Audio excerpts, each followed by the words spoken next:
Bonjour à tous et à toutes. Good afternoon, everybody. It's a great pleasure to be here with three stars of European policy making who are going to talk about the great challenge facing Europe, probably the big challenge facing us for the economy and society. I'm going to start with Carlos Moedas. This place is absolutely buzzing with excitement about technology, and Europe is fizzing with entrepreneurial spirit to a degree one couldn't have imagined 10 years ago. And yet, we're still falling behind the research and development race. And you have warned that as we missed the last wave of big digital platform champions, we may miss the next one. What are we going to do to stop that happening?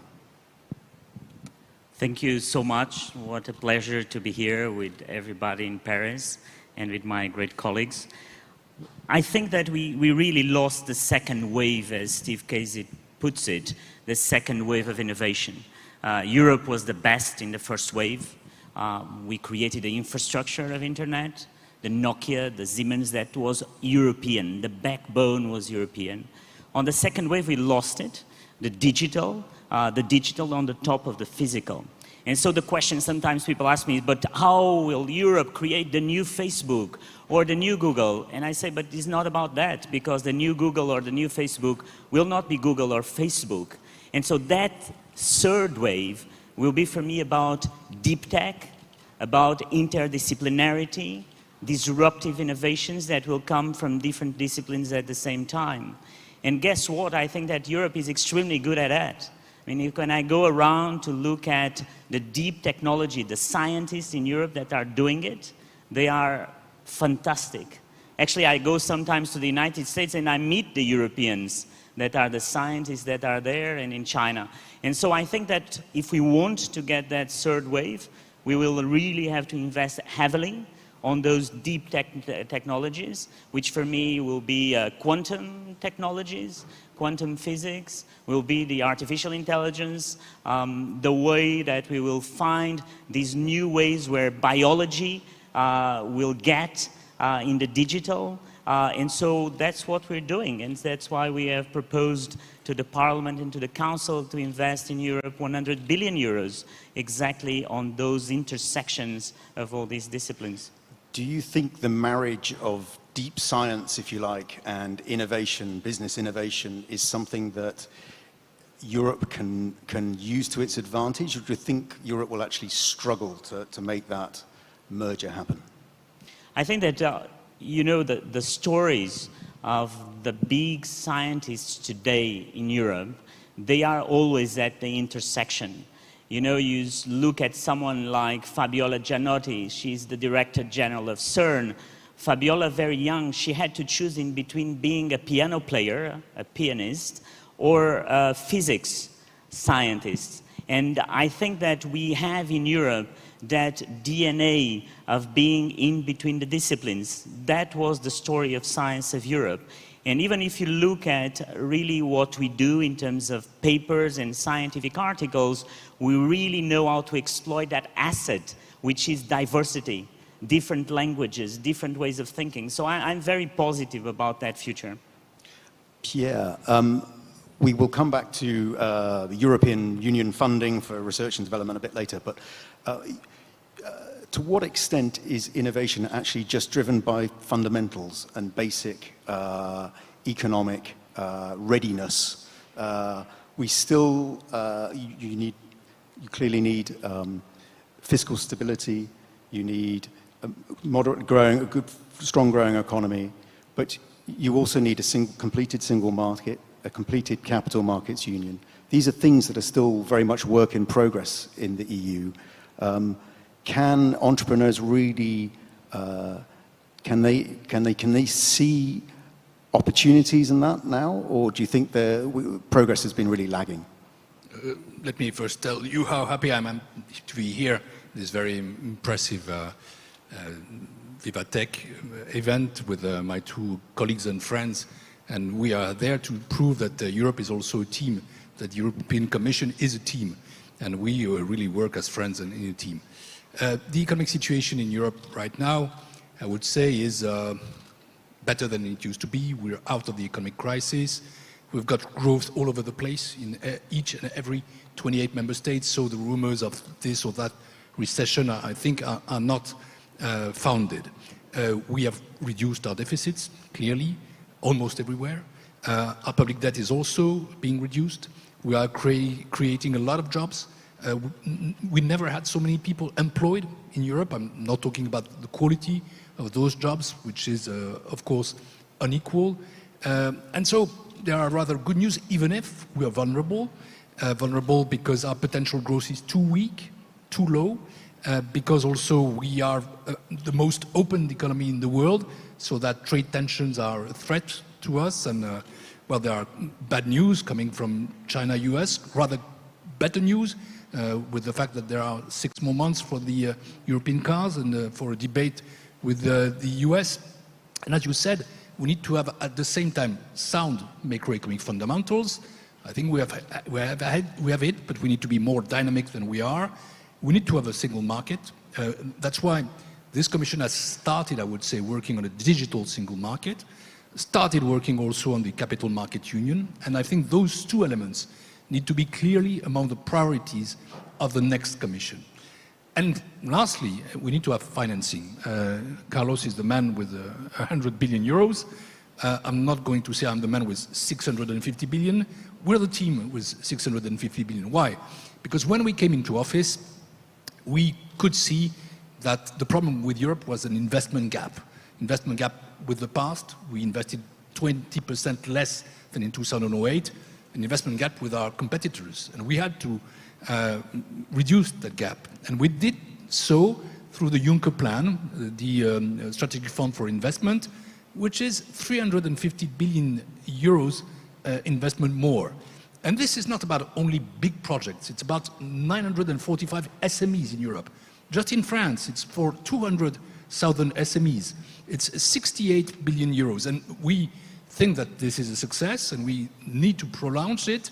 That's why in the next multi-financial framework, let's say the budget for the next 7 years, we want to develop a new tool, we call it Invest EU, which will be even more focused on digital economy, on innovation, on tech, because as Carlos says, this is absolutely key. The key word for us is investment. We need to be stronger there. Do you think there's a distinctly European model of innovation? I think that Carlos said the important words. We are not like the United States, like Korea, like Japan. We're not a state. We have different nationalities. We've got different languages, even if today we speak English, all of us in front of you. And that's clear, that's an international language. And we need to build something which is cooperative, which respects our cultures, and also this capacity to be interdisciplinary, as Carlos said. We need also to build on our values. Our innovation model must be value-based. And when we think, for example, about protecting data, when we think about regulating the internet, when we think about taxing the internet, this is something, I think, which is also in our DNA. So I think we've got a huge asset, which is the high level of education, workforce, skills. We are great there, but we need to combine that to act with our assets, which are slightly different, I think, than our competitors. But for that, as you say, we need to have a single market and also a single market of intelligence. Margrethe Vestager, Europe's proclivity to regulate its markets quite strictly has usually been seen as a sign of, well, as a weakness in innovation. Do you think that's still true, or do you think actually regulation is now a strength and advantage for Europe? Very much depends on what kind of regulation you're thinking about. Competition is good for innovation, because if you have someone challenging you, you get better. And this is, of course, why we ask fair competition within Europe. And our competition laws, they are there to protect competition. Because what we saw, well, of course I'm old, but I didn't see it personally before the Second World War. was that an unregulated market will turn into monopolies. And we saw the bad effects of that. And this is why, of course, we make sure that the market is open. And this is why we have the casework. We have the 1, 2, 3 Google cases. We had an Amazon case on ebooks. We're now treating the Spotify complaint against Apple in order to push for that market to stay open and competitive. Because competition is a driver of innovation. Obviously, that is not everything it takes, because as we just discussed, you need the university, the knowledge institutions, the laboratories, very high-skilled people and money to come together in the ecosystems. And this is why it's so great to be here, because the VivaTech is an important event for Europe, because it shows the bus. It shows that we are so different as to what we were 10 years ago. Do you think we are now very much in an era of kind of winner-takes-all capitalism, and certainly in digital technology? Has competition policy kept up with that development, do you think? Well, we're challenging ourselves exactly because of that, because what we see is a lot of competition for the market. And when you then have won the markets, then basically you try to do whatever you want. And this is why we are sort of considering, I get great advice from people much more clever than myself, to say, well, if we have competition for the market, then the one who wins this market should act as a regulator. And then we will police that the competition in this market is fair. Because if you see the first Google case, what happened was that Google promoted themselves on the premium placements, top in the shopping box, competitors on average on page 4 in search results. Anyone been on page 4 in their search results? Well, you should go. I keep my secrets there because no one ever comes. You have not a chance when it comes to compete. And this is why we have had our cases. Now we have new rights for businesses who depend on platforms to know what is going on, and if something goes wrong, who to turn to. Because otherwise we'll never enable startups to be scale-ups. Carlos Moedas, do you worry about the talk of creating European champions in innovation? It sounds like heavily interventionist industrial policy. Should we even be thinking about nationality of innovative businesses? I think that first, politicians are very bad at deciding champions. I mean, politicians historically always get that wrong. But I think one thing that you need to do, and that's why I see that new industrial policy is not about picking the winners, but picking the willing, right? And the ones that really want to change. And sometimes those are quite small companies with people full of energy that really want to do something to change the world. And I think that this generation that a lot of you in this room are part of, you just want to do something that is more than a business. You really want to have an impact on the world. And so an industrial policy of Europe has to be about that, about really looking where you can find those people, then creating the conditions for that to happen. And so one of the things we launched that I think you all should apply for is the new European Innovation Council, which will be something very different that you can look up to fund your projects. It will be not about the European Commission telling you what to do, but it will be about you telling us what you want to do. So before you would fund in the European Commission programs projects that were about one discipline or one topic. So you would tell people, why you don't invent the new battery? You know, but the people that will invent the new battery will probably not be working today in batteries. They're working something totally different. And so we have changed that for an approach that is bottom-up, that come from you. And so that's where I see the industrial policy, not as the past industrial policies that never worked, to be frank. But at the same time, quite a lot of your research funding in the next several years will be going to so-called missions, which will be industrial policy and social policy objectives. So isn't there a contradiction in your approach there? No, because I think that you have to have and give guidance to people and tell where is Europe going, right? And so people know where we're going. But then the ideas have to come bottom up. So the idea of the missions for Europe, which I'm really very passionate about it, was the fact that a lot of you don't know what we do. Don't know what we do because some of our programs have no touch with the people on the street. We say we are putting 1 billion euros in mapping the brain. But people in the street, they don't know why is that important to map the brain.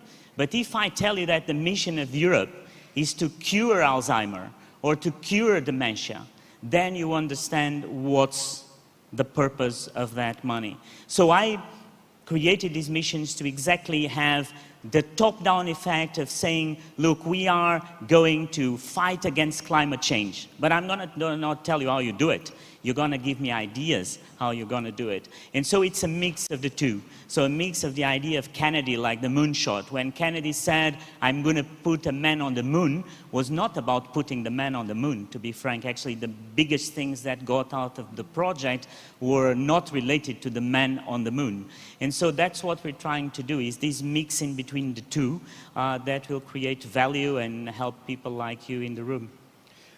Pierre Moscovici, the EU now has schemes that allows it to invest public finance into certain industries. There's one on microelectronics, and there will soon be one on car batteries. How many more of these schemes do we actually need? And is this not taking us into a new era of industrial interventionism? I would like to have first a very small nuance with Carlos and a very big agreement.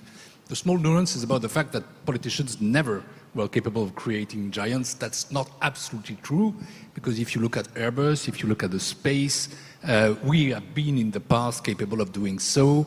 And if it happens in the future, we should seize these occasions. It happens that politicians can do that. But that's a nuance. The big agreement is about the bottom-up attitude. One thing that people must understand is that Europe is a small administration, that the Commission is a very small administration. All around there are something like 33,000 people working there. When I was finance minister in this country, I had in my services 160,000 people for the 65 million Frenchmen, and we work for 500 million Europeans. And we are not Big Brother. We cannot know what you're doing. We cannot watch that. We cannot control it. And things cannot come from the top. And that's why I fully agree with Carlos. Everybody needs to understand that this must be a project-based approach. The financial tools that we are establishing, whether they are the 100 billion from the budget or the 650 billion from the UK plan, you need to go and to that. And do that through direct contacts with the Commission, with the mission, with the EIB, the European Investment Bank, which is really the arm of that strategy. And we need to make clear to you what is available, but then I think the financing is there. And we don't have to design precisely what has to be done. We need to target. And that's what we are doing. The Juncker Plan, for example, is about mobilities, it's about energy, it's about digital. 68% of the expenses of the investments are targeted to digital. It must be the same with the InvestEU tool that we are going to build for the next generation, but it's available to you. We don't have to say exactly what has to be done. If it happens again that some giants can be created, then as well through industrial policy, but also to competition policy, we can address the issue. Margrethe Vestager, when you look at the American market, do you see the risk of hyper-concentration and the risk that it will actually stifle competition, stifle innovation, sorry, in new technology? Well, the risk is definitely there. We see concentration in Europe as well. We also see that profit rates are increasing, not at all as dramatically as in the US, but we see it. And the thing is that for a giant, it's not necessarily a good thing that innovation happens, because they're big, they're comfortable, they want to make the most of the innovation they've made already. And this is why we see that sometimes even illegal behavior happens in order to stifle innovation. This was the case of the Android case where Google, by using exclusivity agreements and payments and sticks as well, made it not only very difficult but de facto impossible to use the open source of Android to make new operating systems, to get the opportunity to present to users new search engines, new browsers. So there's a lot to do. But part of that, of course, is exactly as said here, that we can do things together. For instance, in the project of microelectronics. This is 4 member states and 30 different businesses coming together in 40 projects. So you have a very strong private sector interest. There's a driver for developing knowledge, innovating, develop next generation. But the taxpayer investment sort of takes just part of the risk away in doing that. And that makes very good sense, also because we then ask for an element of sharing of what you find out. Just one thing on the man on the moon, because I agree with you on substance, but it's great to have something to thrive for. And I think it made everyone so proud. Wow, this is what we can do. And sometimes I think we're too timid in Europe to say, well, this is what we want to do. For me, I like sort of more Earth-like ambitions, like inclusive societies where people feel at home, but on a rainy day, that feels like a moonshot as well. I'm sure plenty of the people in this audience and watching us here on the stage will have read the Chris Hughes op-ed in the New York Times about breaking up Facebook. Do you think Facebook is heading for a breakup, and could you envisage taking such action in the EU? Well, for us, it would be a remedy of the very last resort, because what we would be looking for is ways to make competition happen. And as said, very last resort, I think it would keep us busy in court for maybe a decade. I think it's much more direct and maybe much more powerful to say, well, we need access to data. Because you can be an innovator, you can have excellent technology, a much better algorithm. If you have no access to data, you will not be able to make it in the market because you cannot access potential customers. So we think much more about access to data when it comes to, for instance, misuse of a position of a monopoly in order to allow for people to come in. If you look at the AdSense case, here Google misused the dominant position to make it impossible for others to place ads on, for instance, a travel website or a booking website. That market didn't pick up even 2 years after Google stopped their illegal behavior. So I think this is a sign that we may have to do more in order for markets to be sufficiently open. Have you worked out ways in which you could police shared access to data? No, not yet, and this is why it's up for discussion. Also because we're discussing such different sorts of data, personal data, non-personal data, inferred data made on top of that, publicly funded data, and of course machine produced data. So it's not easily done, but it's doable.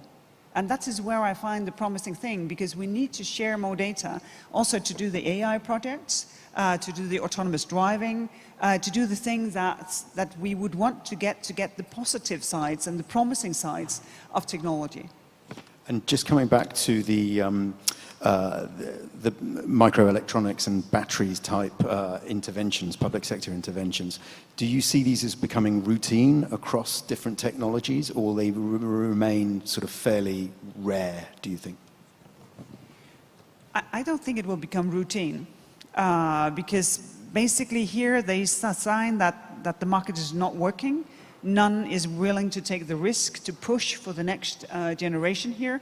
As Carlos said, it will not be another Facebook, so it's not trivial. It's not another Google, it's not trivial. It's new technologies. So I think the public sort of taking just part of the risk will happen, but it will not be sort of the go-to model here. But I do think that we will have one also hopefully quite soon in batteries. We have the challenge here that some of the raw material that goes into the present-day batteries, we don't have access to that on a very large scale. So maybe to push to figure out, well, what would it take to do batteries with raw materials that we do have access to. And then there is the element talking about bottom-up, about innovation in organization.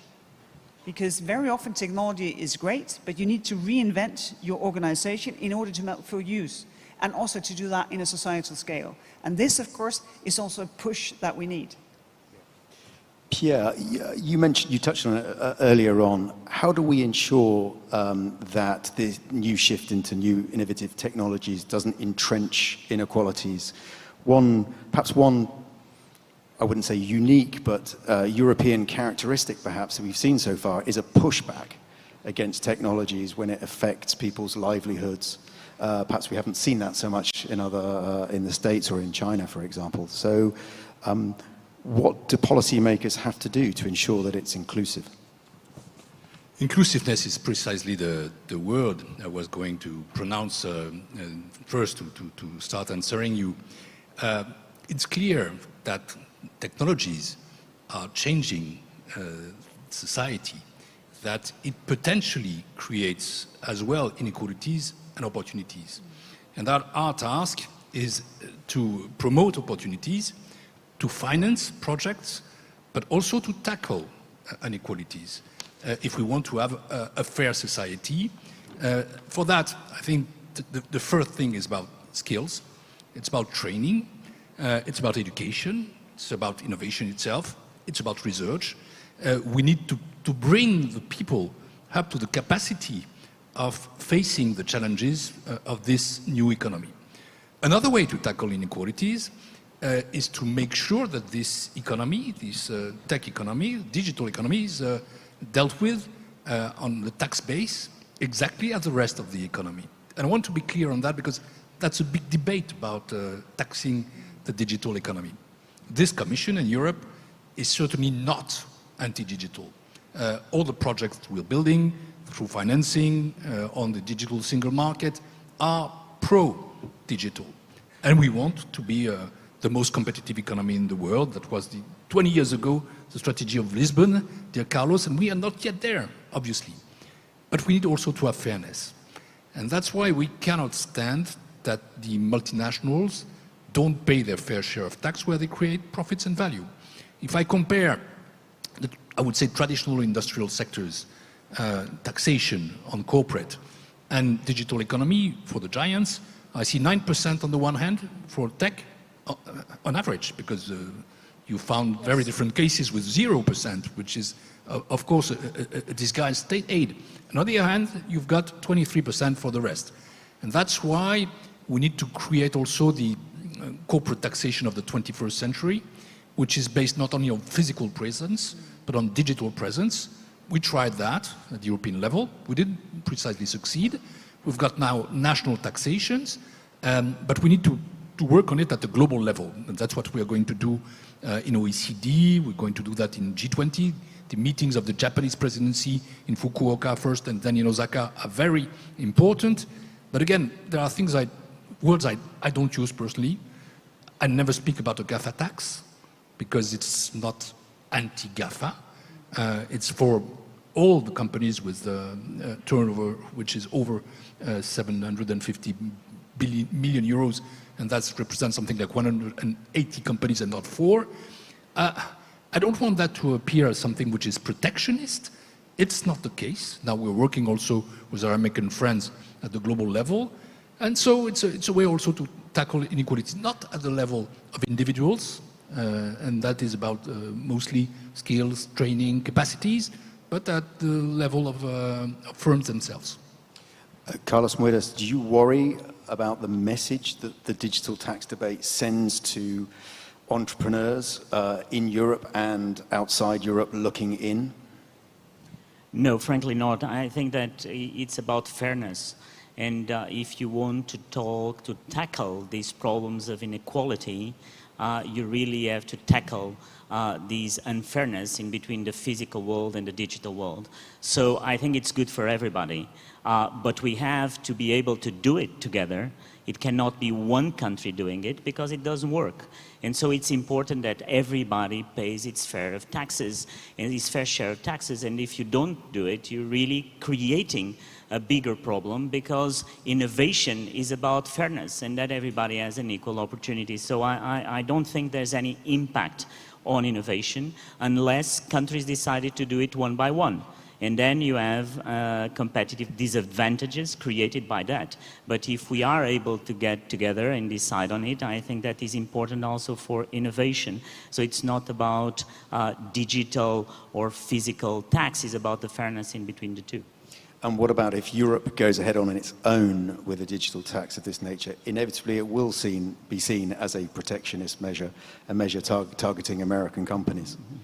I think there's you know, one of the powers of Europe is the power of influence through the things that we do. And I think that in this new world of the digital, we have a role to play. A role, for instance, to say, as Pierre was also mentioning, that our vision for artificial intelligence is about and centered in the human being, that we are about a digital world that is more centered on the human person. At the same time, you saw that when we did the GDPR, you saw that with the services directive payments for the banks that now is influencing the world. And I think that the point here is how Europe can influence, and we're working with the OECD, other countries to go and follow what is right. And I think that Europe, sometimes we underestimate ourselves. And in the last 5 years, we've seen a lot of points that we have done it. Pierre, you want to come in on this point? Yeah, I think that the problem is global, and the best level to address it is global. But we also can have a regional answer. When we prepared the proposal of a digital tax, of course, we made impact assessments, and we also consulted, and we met the actors themselves. And I think that they know very well that they don't pay for the time being their fair share of tax. What they want is the system to be fair, not to be protectionist, and to still have very important revenues from their activities, which is fully legitimate. I think that when we proposed a 3% turnover tax, it was really something modest. But on the other hand, we must know that we are one of the biggest markets in the world, 500 million people with a quite high purchasing power. Nobody can be deprived from it. So I'm not that worried. But again, I think the good level is global, and now we are entering into quite promising talks involving the United States on international taxation, and I really think that we need to find an answer together in 2020. But inequality is never, never the answer for anybody. And you know, we're discussing about Facebook or other companies. There is a reputational effect, which is very important. Those companies, this economy, also brings values. And among these values is the fact that we must create inclusiveness. And that goes with fairness. Margrethe, did you want to come in on that point, or or can I pose another question? You've done more than your fair share to make sure that American companies pay their fair share in tax. Yes, as well as French companies and Italian companies, because unfortunately, well, it's not because you're a multinational you don't pay taxes, but if you don't pay taxes, it's highly likely that you're a multinational. Because the many businesses in Europe, they do pay their taxes. And they compete exactly for capital, for skilled employees, for customers, with competitors who don't have the same tax bill. And this is simply not fair competition. Do you worry about a sort of a Europe that looks like it might want to pull up the drawbridge to try to become more self-sufficient in technology, to keep out Chinese tech, keep out American tech? Is there a concern that Europe will naturally become more protectionist and therefore become less innovative? I think you see Europe becoming more confident and more self-aware of what we have to offer. Europe is the biggest economy, we're the biggest trading bloc, we're the preferred trading partner for 80 countries. So we have a lot of powers that we don't really recognize.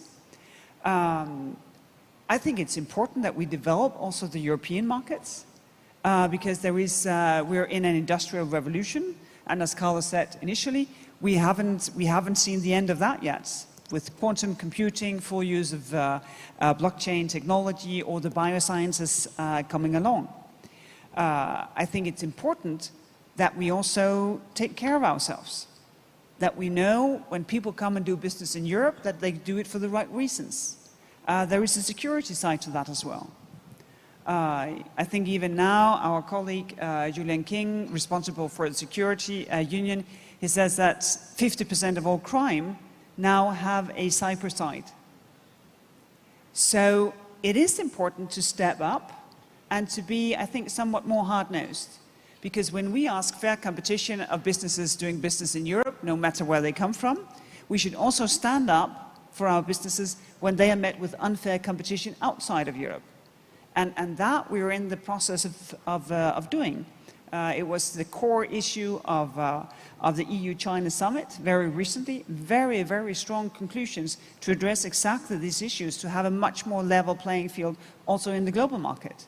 And I think that's a better answer than withdrawing and protecting, to be much more out there and say what we ask of ourselves, we also ask of you. Carlos Moedas. No, I just wanted to say that we actually, in terms of science and innovation, we went exactly in the direction of openness.